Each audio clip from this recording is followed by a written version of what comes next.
Hey everybody, welcome back to my channel. Today's Autistic Explanation video is going to be a continuation of my Tantrums versus Meltdowns videos. If you haven't seen that one, I'll include the link to that video in the comments below. And I'd like to give a shout out to @MitsyBaby175 for giving me the idea to make this video. Mitzi Baby suggested that I make a video explaining how to help autistic people when they're going through meltdowns. And without further ado, let's get into it. Now, this video I had to do a little bit more research because even though I'm autistic, I personally just don't experience meltdowns. They just don't happen to me, and not every autistic person has meltdowns.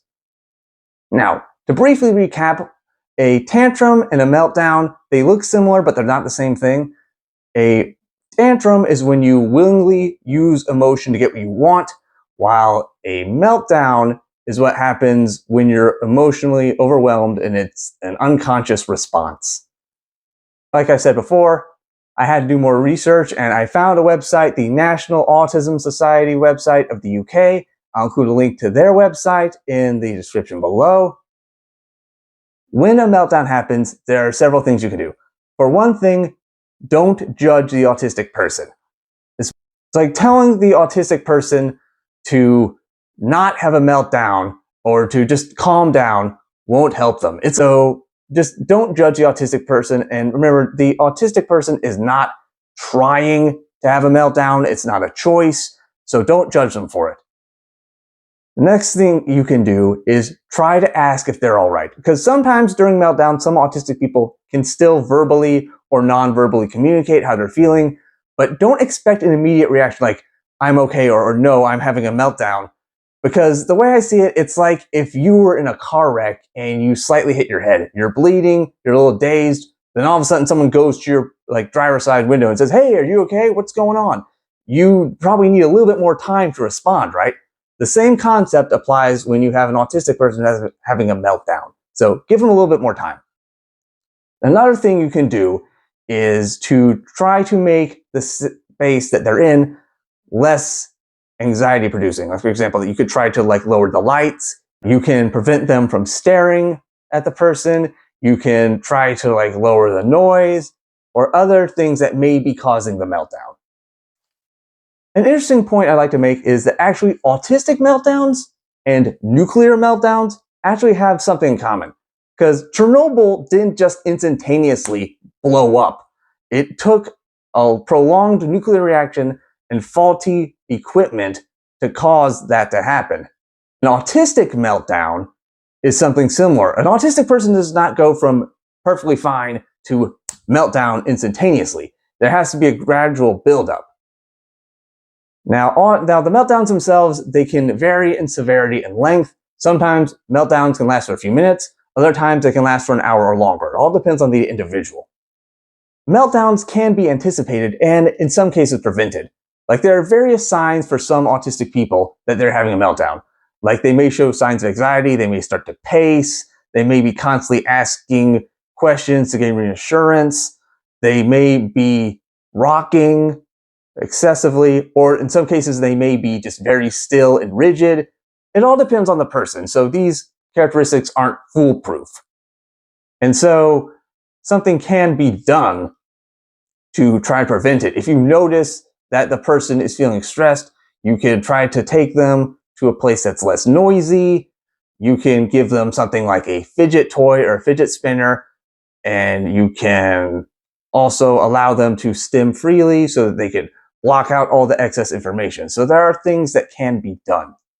Now, another important thing you can do is you can keep track of what causes the meltdowns, because most autistic people, as well as their families and caregivers and friends, typically have an idea of what causes meltdowns. So you can keep it in a journal or on your phone. Just generally be aware of what causes meltdowns, and then you can take steps to avoid places and situations that cause them. Now, there are certain things you can do for certain types of meltdowns. It's not a one-size-fits-all phenomenon. For example, if you have sensory-related meltdowns related to light or sound or scent or any other form of information, there are things you can do. You can wear sunglasses with tinted lenses so that it's not so bright. If it's sound that's a sensory trigger that could lead to a meltdown, you can wear like noise canceling headphones. Sometimes meltdowns can be caused by changes in routine and anxiety. Many autistic people, we have a preference for sameness and routine. So sometimes changing that routine can be very distressing. One thing you can do is you can try to reinforce the general routine for the remainder of the day if possible to minimize the disruption that the changes cause. And you can also have time for activities that reduce anxiety, such as listening to relaxing music or reading or whatever calms the autistic person down. That's something that you can do to help them. There's also meltdowns that are related to communication, because sometimes autistic people, we may struggle with communication, especially autistic people who are nonverbal. And if they have difficulty communicating what's upsetting them or what they need, this could potentially lead to a meltdown. But luckily, there are some things you can do.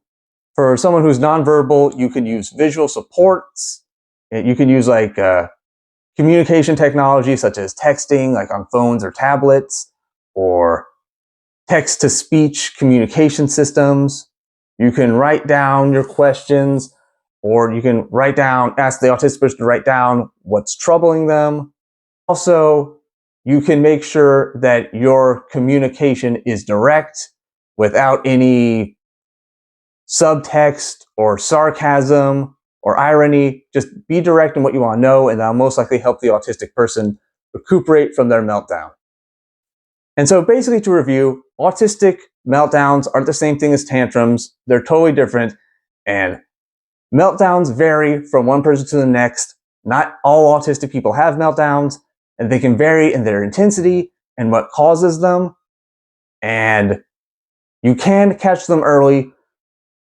Meltdowns are not like Thanos. They're not inevitable.